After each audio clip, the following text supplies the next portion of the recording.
Hi అండి. Welcome to అర్నా kitchen and tips.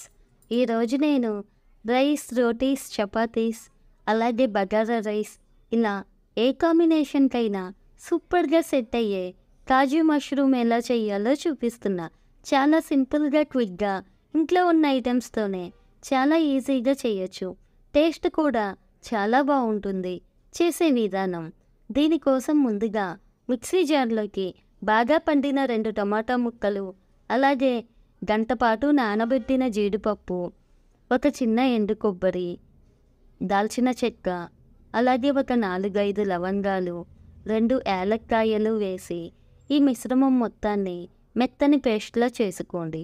ఈ paste చూడండి, ఎక్కడ పల్ప్ అనేది లేకుండా చాలా సాఫ్ట్గా, క్రీమీగా ఉండాలి. ఇలా రెడీ చేసుకున్న పేస్ట్ని పక్కన పెట్టి స్టవ్ మీద బాండీ పెట్టుకోండి. ఒక 70 గ్రాముల ఆయిల్ వేసి ఆయిల్ హీట్ అయ్యాక దానిలో చెక్క, లవంగాలు, అలాగే యాలక్కాయలు వేసి వేయించుకోండి. ఇవి వేగాక సన్నగా చాప్ చేసిన 1/2 కేజీ ఉల్లిపాయ ముక్కలని కూడా వేసి వేయించుకోండి. ఉల్లిపాయ ముక్కలన్నీ యాడ్ చేశాక ఒకసారి మొత్తాన్ని మిక్స్ చేసుకొని ఇవి వేగేలోపు స్టవ్ మీద మరొక బాండీ పెట్టుకోండి. అందులో 2 టేబుల్ స్పూన్స్ ఆయిల్ వేసి ఆయిల్ హీట్ అయ్యాక ఒక 50 గ్రాముల జీడిపప్పుని వేసి వేయించుకోండి. జీడిపప్పు గోల్డెన్ బ్రౌన్ కలర్ వచ్చేదాకా వేయించుకున్నాక దీనిలో కడిగి శుభ్రం చేసిన 1/2 కేజీ మష్రూమ్ ముక్కలని కూడా యాడ్ చేసుకోండి. ఇలా మష్రూమ్ ముక్కలు వేసాక ఒక 2 నిమిషాల పాటు ఫ్రై చేస్తే చాలు. మరీ ఎక్కువగా వేయిస్తే మష్రూమ్ ముక్కలన్నీ కూడా అప్పచిల్లా అవుతాయి. ఒక 2 నిమిషాల పాటు వేయించుకున్న వీటిని ఒక బౌల్లోకి తీసి పక్కన పెట్టుకోండి.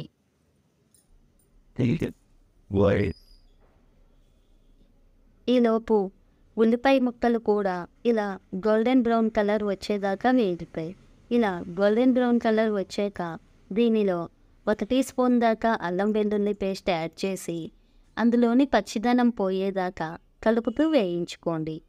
అల్లం వెల్లుల్లి పేస్ట్ బాగా వేగాక అందులో మనం ముందుగా మిక్సీ పట్టి ఉంచుకున్న కాజు టమాటా పేస్ట్ కూడా యాడ్ చేసుకోండి. కాజు టమాటా పేస్ట్ వేసాక అడుగంటకుండా కలుపుతూ వేయించుకోవాలి.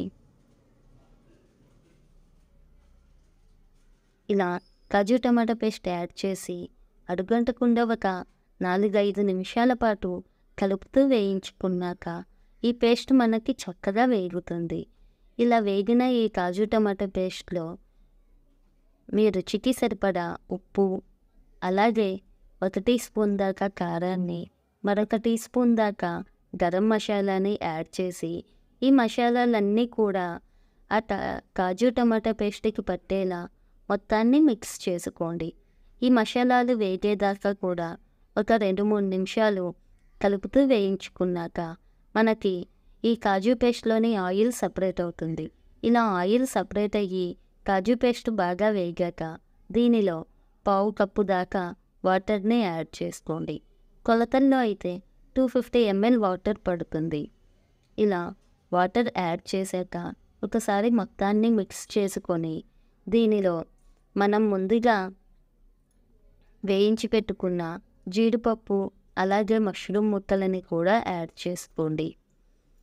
ఇలా వాటర్ వేసాక ఒక 2-3 నిమిషాల పాటు వేసిన వాటర్ని బాయిల్ చేసుకోవాలి. ఇలా వాటర్ బాయిల్ అవుతున్నప్పుడు మాత్రమే కాజు, అలాగే మష్రూమ్ ముక్కలని యాడ్ చేసుకోవాలి. ఇవన్నీ యాడ్ చేశాక ఒక 5 నిమిషాల పాటు హై ఫ్లేమ్లో మంటను పెట్టి వీటిని కుక్ చేసుకోండి. 5 నిమిషాలు హై ఫ్లేమ్లో పెట్టాక మరొక 5 నిమిషాల పాటు మంటని మీడియం ఫ్లేమ్లో పెట్టి ఈ మిశ్రమం మొత్తాన్ని కుక్ చేసుకోండి.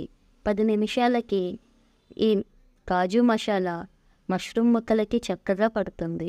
ఇలా బాగా ఉడికాక దీన్ని కొత్తిమీరతో గార్నిష్ చేసుకొని ఒక సర్వింగ్ బౌల్లోకి తీసి సర్వింగ్ చేసుకోండి. అంతే, ఎంతో టేస్టీగా, డెలిషియస్గా ఉండే కాజు మష్రూమ్ రెడీ. ఇది రైస్, రోటీస్, అలాగే బగారా రైస్ దేనిలోకైనా చాలా బాగుంటుంది.